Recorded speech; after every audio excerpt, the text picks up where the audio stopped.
Oke baik, selanjutnya kita akan membahas contoh soal atau coso.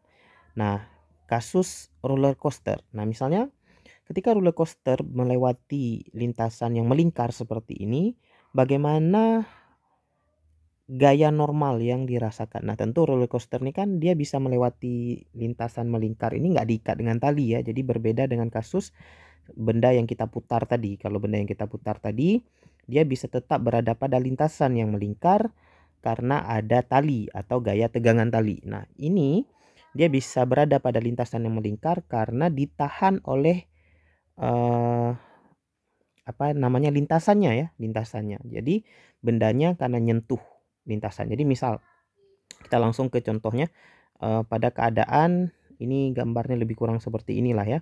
Kita anggap ini bentuknya lingkaran gitu ya. Jadi kalau seperti ini gambar di soalnya, ini tentu jari-jari pada setiap keadaan ini berbeda gitu ya. Nah, jari-jarinya harus diketahui gitu ya. Nah, untuk keadaan misalnya di atas ya. Kalau kita anggap dia lingkaran sempurna, maka jari-jari pada semua keadaan itu sama, ya udah R aja. Tapi kalau berbeda ya nggak apa-apa.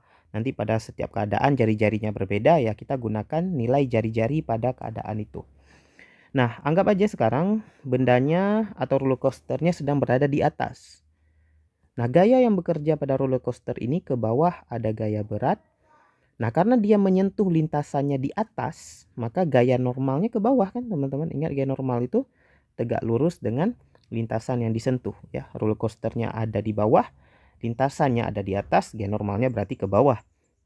Nah, pusatnya tentu ada di bawah sini ya. Pusatnya ada di bawah, maka gaya sentripetalnya sigma F mv kuadrat per R kalau dalam soal diketahui kecepatan roller coaster. Tapi kalau diketahui kecepatan sudut, maka kita pakai omega. Nah, karena sama-sama ke pusat, maka nilainya adalah N ditambah mg sama dengan mv kuadrat dibagi R. Maka nilai G normal yang akan kita peroleh adalah M kali V kuadrat dibagi R dikurang M kali G. Nah, ini adalah G normal ketika keadaannya di atas atau di puncak roller coaster. Ya, jadi sebenarnya mirip seperti tegangan tali ketika dia di atas. Kita lihat teman-teman ya, tegangan tali ketika dia di atas. Yang mana tadi?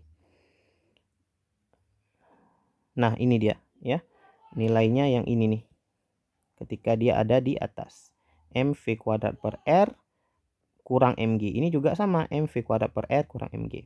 Jadi sebenarnya kalau teman-teman ngikutin konsepnya dari awal, kalaupun teman-teman mau cari ya keadaan roller coaster ketika dia berada di suatu sudut di sini misalnya. Jadi ketika dia berada, kalau di gambar asli itu dia di sini misalnya.